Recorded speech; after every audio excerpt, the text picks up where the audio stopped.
अस्सलाम वालेकुम। आज का हमारा टॉपिक है PAN, polyarteritis nodosa.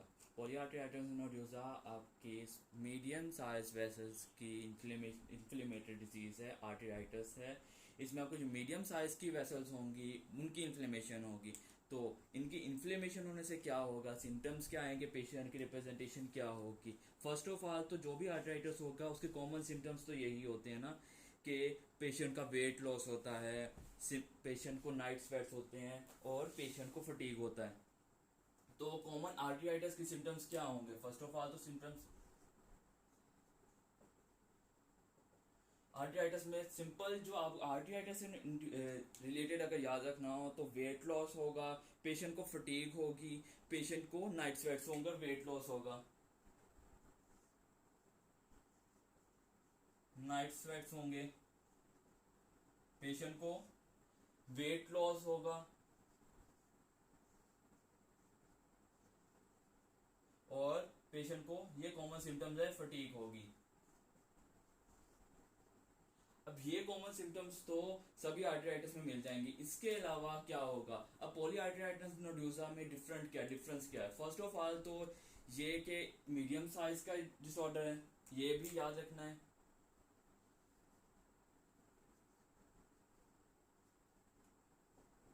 Medium size vessels का डिसऑर्डर है। अब मीडियम साइज वेसल्स आपकी स्किन पे मौजूद होते हैं। आपके पेन की बात कर रहा हूँ, पेन में जो इन्वॉल्व होंगे जो आपके आर्टरीज इन्वॉल्व होंगी, वेसल्स इन्वॉल्व होंगी, आपकी स्किन की इन्वॉल्व होंगी, आपकी जीआईटी की होंगी, हार्ट की होंगी, आपकी किडनी की होगी। स्किन स्किन किडनी, आपकी जीआईटी और इसके अलावा सीएनएस की इन्वॉल्वमेंट होगी। पेन के अंदर ये याद रखना है, पेन के अंदर लंग्स इन्वॉल्व नहीं होते, ये पॉइंट याद रखना है।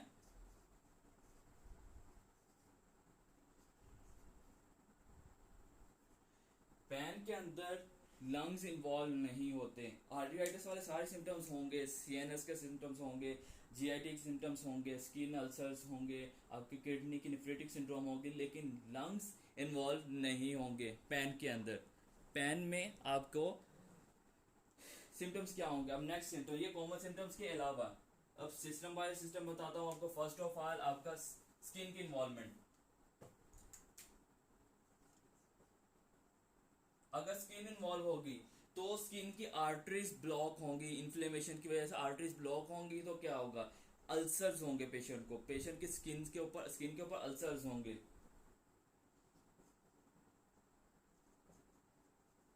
पेशेंट को स्किन अल्सर्स होंगे। इसके अलावा पेशेंट स्किन अल्सर्स जो इसकी प्रेजेंटेशन होगी ना, स्किन अल्सर्स की, वो सिंपल अल्सर्स नहीं होंगे, क्लियर पैटर्न होगा, उसको कहेंगे livedo reticularis. Livedo livedo reticularis.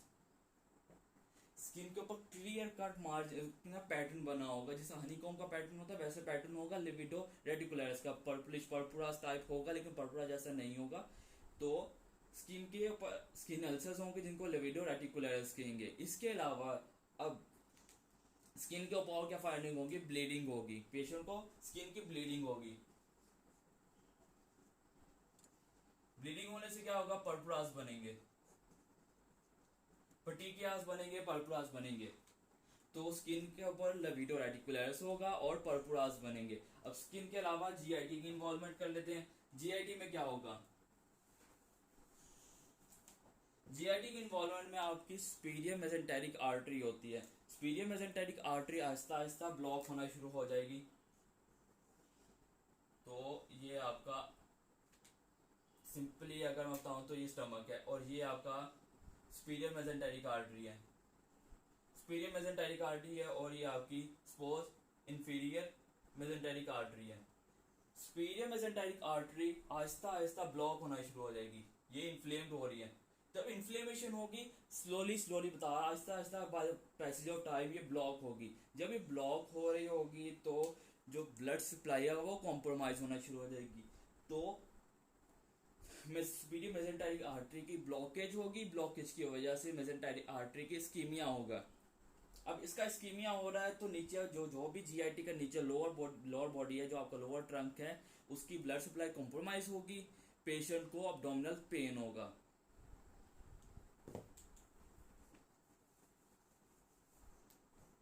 तो जीआईटी के अंदर क्या होगा, सुपीरियर मेसेंटेरिक आर्टरी ब्लॉक होगी, सुपीरियर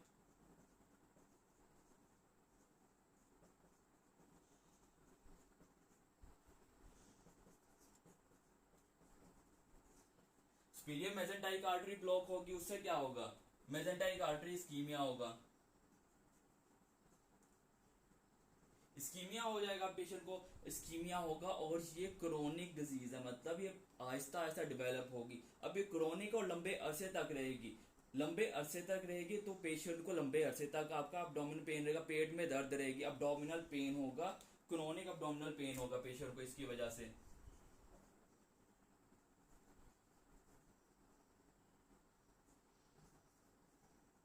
अगर वर्ड आए एब्डोमिनल पेन और क्रोनिक तो आपने यही याद रखना है कि ये मेसेंटेरिक आर्टरी की ब्लॉकेज हुई है, इस्कीमिया हुआ है, इस्कीमिया हुआ है by the passage of time due to pan arteritis की वजह से। लेकिन अगर पेशेंट को क्रोनिक ना हो, सडन मतलब अचानक बैठे बैठे एक्यूट पेन स्टार्ट हो जाए, एक्यूट एब्डोमिनल पेन हो,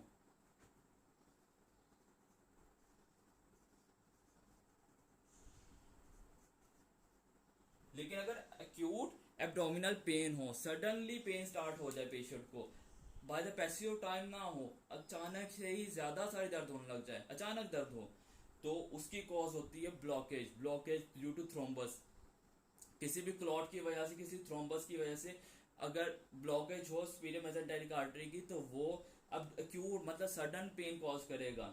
लेकिन अगर क्रोनिक पेन होगी तो उसकी कॉज पेन होगी, पोलीआर्टरीराइटिस नोड्यूसा होगा, पेन होगा।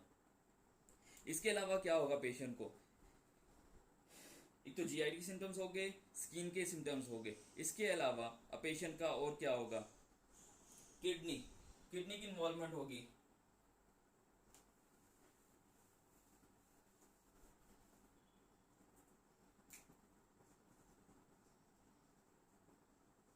रीनल इन्वॉल्वमेंट होगी, जो किडनी को सप्लाई होने वाली आर्टरीज है उनकी इन्फ्लेमेशन होगी, ब्लड सप्लाई कॉम्प्रोमाइज होगी और नेफ्रिटिक सिंड्रोम हो जाएगा, नेफ्रिटिक सिंड्रोम, नेफ्रिटिक सिंड्रोम होगा। और हार्ट की आर्टरीज भी इन्वॉल्व हो सकती है, पेशेंट को एमआई होने के चांसेस है, बल्कि इन पेशेंट्स को, पेन वाले पेशेंट्स को एमआई की वजह से डेथ होती है, एमआई की वजह से डेथ हो सकती है, या पेशेंट को एमआई तो होता है, यंग पेशेंट्स के अंदर एमआई की कॉज होती है पेन। तो कार्डियक इन्वॉल्व होगा तो पेशेंट को एमआई होगा, एमआई इन यंग पेशेंट्स, यंग पेशेंट के अंदर एमआई हो तो आपने यही सोचना है कि ये पेन है। इसके अलावा क्या होगा, सीएनएस इन्वॉल्वमेंट होगी,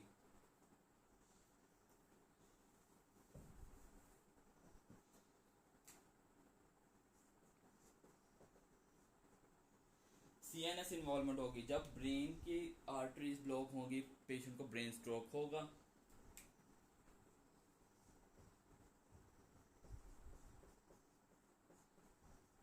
पेशेंट को ब्रेन स्ट्रोक होगा, यंग पेशेंट्स को ब्रेन स्ट्रोक होगा, यंग पेशेंट्स में एमआई होगा, ब्रेन स्ट्रोक होगा। इसके अलावा न्यूरोपैथी होगी पेशेंट को,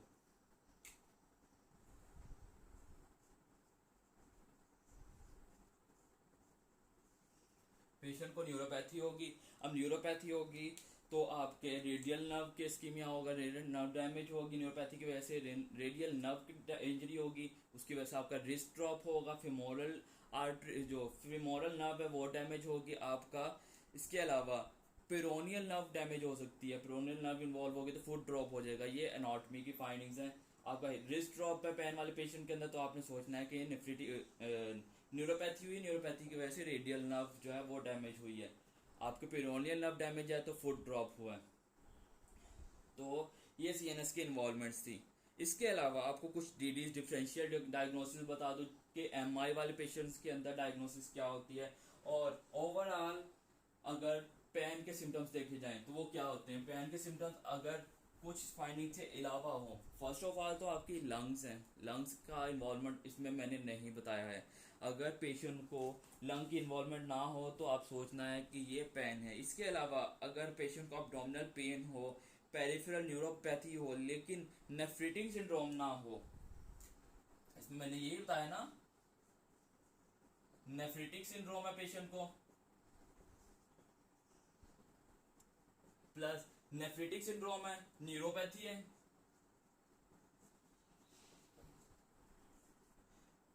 पेशेंट को नेफ्रेटिक सिंड्रोम है, न्यूरोपैथी है और एब्डोमिनल पेन है, मतलब जीआईटी, आपका सीएनएस और किडनी इन्वॉल्व है, और सीएनएस की इन्वॉल्वमेंट होगी, किडनी की नेफ्रेटिक सिंड्रोम होगी और जीआईटी का आपको एब्डोमिनल पेन होगा। अगर तो ये तीन फाइंडिंग्स मिलती हैं, नेफ्रेटिक सिंड्रोम में न्यूरोपैथी है और एब्डोमिनल पेन है, क्रोनिक एब्डोमिनल पेन है, लेकिन यहाँ पे जस्ट ट्राई एड के तौर पे आप याद रख लें कि ये एब्डोमिनल पेन है, तो आप सोचना है कि ये पेन है। लेकिन अगर पेशेंट को न्यूरोपैथी हो,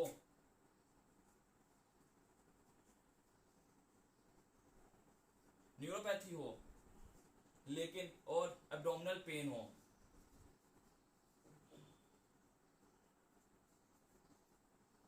न्यूरोपैथी हो, एब्डोमिनल पेन हो लेकिन साथ में नेफ्रेटिक सिंड्रोम ना हो,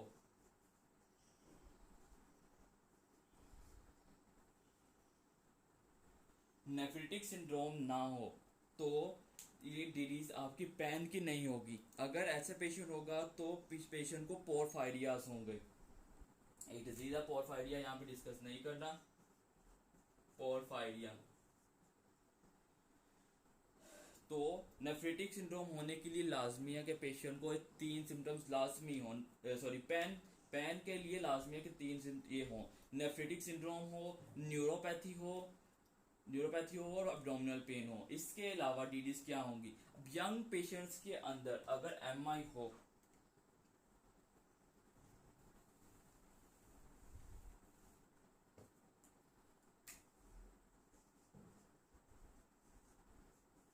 यंग पेशेंट है, उसको एमआई है, हार्ट अटैक है, या फिर उसको सीएनएस की इन्वॉल्वमेंट है, ब्रेन स्ट्रोक है,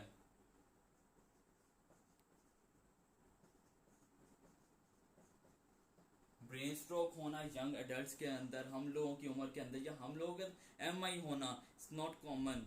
क्या होता है कि ज़्यादा से ज़्यादा मेल्स की उम्र क्या होती है, 40-50 साल इतनी उम्र होती है, या फिर कोई कंजेंटल डिजीज होती है जिसकी वजह से एमआई होता है। लेकिन अगर हेल्दी पर्सन को, लाइक कहने का मतलब ये है कि हम लोगों को एडल्ट्स के अंदर, यंग एडल्ट्स के अंदर, यंग पेशेंट्स के अंदर एमआई हो या ब्रेन स्ट्रोक हो, तो फर्स्ट ऑफ ऑल तो आपने ये सोचना कि ये पैन होगा।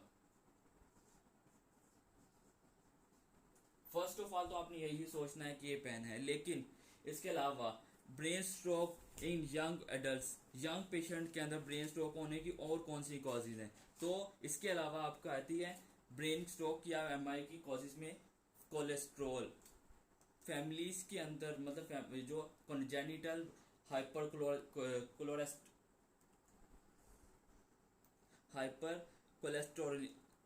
कोलेस्ट्रोलिमिया, तो फेमिलियल, इसके अलावा हाइपर कोलेस्टेरोलीमिया, फेमिलियल हाइपर कोलेस्ट्रोलीमिया होगा पेशेंट को। या फिर पेशेंट एडिक्टेड है, नशेई है, मतलब वो पेशेंट जो है कोकेन का नशा कर रहा है, पेशेंट या तो कोकेन यूज कर रहा है या उसको फेमिलियल हाइपर कोलेस्ट्रोलीमिया है, फेमिलियल हाइपर कोलेस्ट्रोलीमिया है या फिर पैन है। तो ये तीन डिजीज है पेशेंट को ब्रेन स्ट्रोक होने की या एमआई होने की यंग एज के अंदर। इसके अलावा अगर पेशेंट को एमआई हो या फिर ब्रेन स्ट्रोक हो, साथ में उसको माइग्रेन की हिस्ट्री हो, आधे सर का दर्द जो होता है माइग्रेन होता है, तो या फिर इसके साथ में माइग्रेन है, तो यहाँ पे एक डिजीज होती है कैडासिल डिजीज, कैडासिल सिंड्रोम या कैडासिल डिजीज। एक दफा फिर रिपीट कर दूं, कि अगर पेशेंट को नेफ्रेटिक सिंड्रोम हो, न्यूरोपैथी हो और साथ में एब्डोमिनल पेन हो, मतलब सीएनएस इन्वॉल्व हो, किडनी, आपका ब्रेन और आपकी जीआईटी इन्वॉल्वमेंट हो, तो वो पैन है। अगर लंग्स इन्वॉल्व नहीं है तो वो पैन है। लेकिन इसके अलावा अगर पेशेंट को सिर्फ जो है जीआईटी की इन्वॉल्वमेंट है, क्रोनिक पेन है और साथ में सीएनएस की इन्वॉल्वमेंट है, नेफ्रेटिक सिंड्रोम नहीं है, तो पेशेंट को होगा पोर्फायरियाज। इसके अलावा यंग पेशेंट्स के अंदर ब्रेन स्ट्रोक हो या एमआई हो तो पेशेंट को पैन होगा। लेकिन इसके अलावा पैन जो ब्रेन स्ट्रोक इन यंग है या एमआई है वो यंग के अंदर उसकी डिजीज क्या होंगी, पेशेंट को अगर तो माइग्रेन है तो कैडासिन सिंड्रोम होगा साथ में। इन दोनों के अलावा अगर माइग्रेन है तो कैडासिन सिंड्रोम होगा। लेकिन इसके अलावा अगर माइग्रेन नहीं है तो पेशेंट को फैमिलियल हाइपर कोलेस्ट्रोलीमिया होगा, या फिर पेशेंट एडिक्टेड है कोकीन का नशा करता होगा। अब इन्वेस्टिगेशंस क्या होंगी, मैं आपको दोबारा से एक दफ़ा रिपीट करूँ, सिम्टम्स क्या होंगे पैन के। अब पैन का सिम्टम्स बता रहा हूँ। पेशेंट का वेट लॉस होगा, पेशेंट को एब्डोमिनल पेन होंगी, पेशेंट को फटीग होगी, पेशेंट का स्किन अल्सर्स होगा जिसको लाविडो रेटिकुलरिस का है, स्किन के अल्सर्स हैं स्किन के, और स्किन के अल्सर्स के लाविडो रेटिकुलरिस है, या फिर स्किन के ऊपर पर्पुराज होंगे, पटिकियास होंगे। जीआईटी इन्वॉल्वमेंट या नेफ्रेटिक सिंड्रोम है पेशेंट को, या फिर सीएनएस के इन्वॉल्वमेंट में आपको न्यूरोपैथी होगी या फिर ब्रेन स्ट्रोक होगा। एमआई होने के चांसेस हैं कोरोनरी आर्टरी ब्लॉकेज की वजह से। तो ये आपके थे पैन। अब याद रखना है कि ये आर्टरीआइटिस वाले सिम्टम्स के अंदर लंग्स की इन्वॉल्वमेंट नहीं आती। मैं रिपीट कर रहा हूँ क्योंकि जो स्मॉल वेसल डिजीज होती है उनमें भी यही जो है फाइंडिंग्स होंगी, लेकिन उनमें लंग्स की इन्वॉल्वमेंट होगी। तो उनको जब वो आपको बताऊंगा तब वहाँ पे डिस्कस करेंगे। फिलहाल यहाँ पे याद रखना है कि आर्टरीआइटिस के सिम्टम्स के अंदर लंग्स इन्वॉल्वमेंट नहीं है और न्यूरोपैथी है और लंग्स की इन्वॉल्वमेंट नहीं है, तो पेशेंट को पैन है। अब फाइंडिंग्स क्या होंगी, इन्वेस्टिगेशन करते हैं। तो इन्वेस्टिगेशन में बेस्ट इनिशियल टेस्ट क्या होगा, आप एंटीबॉडीज चेक करेंगे पेशेंट के अंदर। तो इन्वेस्टिगेशन में फर्स्ट क्या आ जाएगा, आप एंटीबॉडीज चेक करेंगे। जस्ट फॉर जनरल मैं आपको बता दूं कि एक डिजीज है वेजिनल ग्रैनुलोमाटोसिस, उसमें सी अंक का इन्वॉल्व होती है। यहाँ पे ये सिर्फ याद रख लें कि आपको अगर एग्जाम पॉइंट ऑफ व्यू से आएगा वेजिनल लिखा होगा तो सी अंक का होगा। इसके अलावा आप कोई भी आर्टराइटिस कर लें, एक्सेप्शंस आर देयर, लेकिन इसके अलावा आपको जो एग्जाम पॉइंट ऑफ व्यू से याद रखना उसमें कहीं पे भी पी अंक का नहीं आएगी। एनएलई पॉइंट ऑफ व्यू से हो जाएगा, आपको प्लैब करना है तब भी जो सी अंक का नहीं होगी, पी अंक का इन्वॉल्वमेंट होगी। तो बेस्ट इनिशियल टेस्ट क्या होगा इन्वेस्टिगेशन में, बेस्ट इनिशियल टेस्ट क्या होगा, आप एंटीबॉडी चेक करेंगे। पी अंका या एमपीओ अंका होता है, पी अंका ये पॉजिटिव होगी, ये एंटीबॉडी है। पी अंका को एमपीओ अंका भी कहते हैं, एमपीओ अंका भी कहते हैं। तो वैक्सीनेशन में आप आज करेंगे,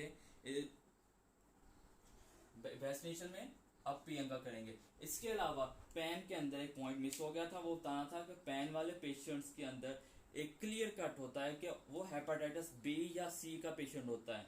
तो आपकी डिटेल्स तो वहीं पर क्लियर हो जाएगी अगर आपको पेशेंट को हेपेटाइटिस बी है या सी है, more associated to C, hepatitis C है या बी है, तो पेशेंट को अगर आर्टरीआइटिस के सिम्टम्स है तो गो फॉर पैन, आपको पैन ही मिलेगा। लेकिन एक और डिजीज है जिसके अंदर हेपेटाइटिस वाला पेशेंट होता है तो उसको बाद में डिस्कस करते हैं।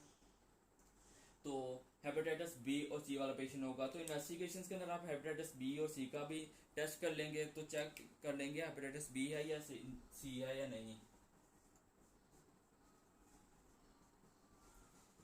हेपेटाइटिस बी और सी को इन्वेस्टिगेट करेंगे। इसके अलावा मोस्ट एक्यूरेट क्या होगा, स्किन की इन्वॉल्वमेंट सबसे ज्यादा है तो आपने स्किन के ऊपर से बायोप्सी लेनी है।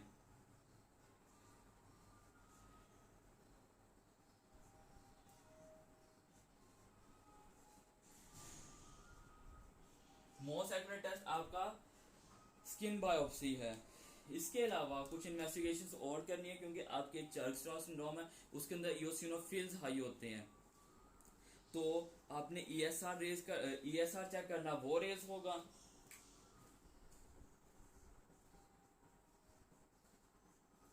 ESR रेस होगा। सी रिएक्टिव प्रोटीन्स चेक करनी है, CRP, वो रेस होगी। सीआरपी सीआरपी इन्वेस्टिगेट करेंगे, CRP हाई होगी। इसके अलावा वाइट ब्लड सेल्स वो भी हाई होंगे।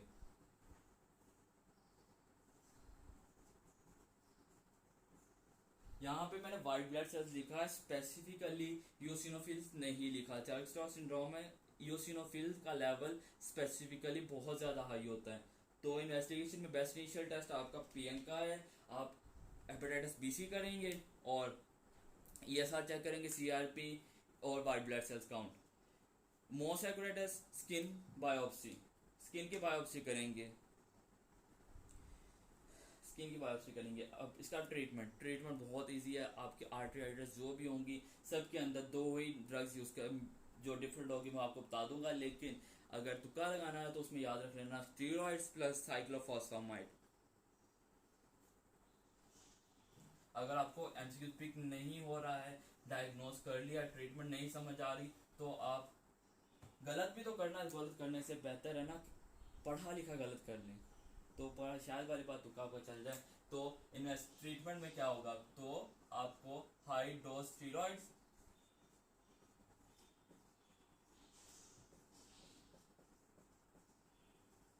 Plus cyclophosphamide,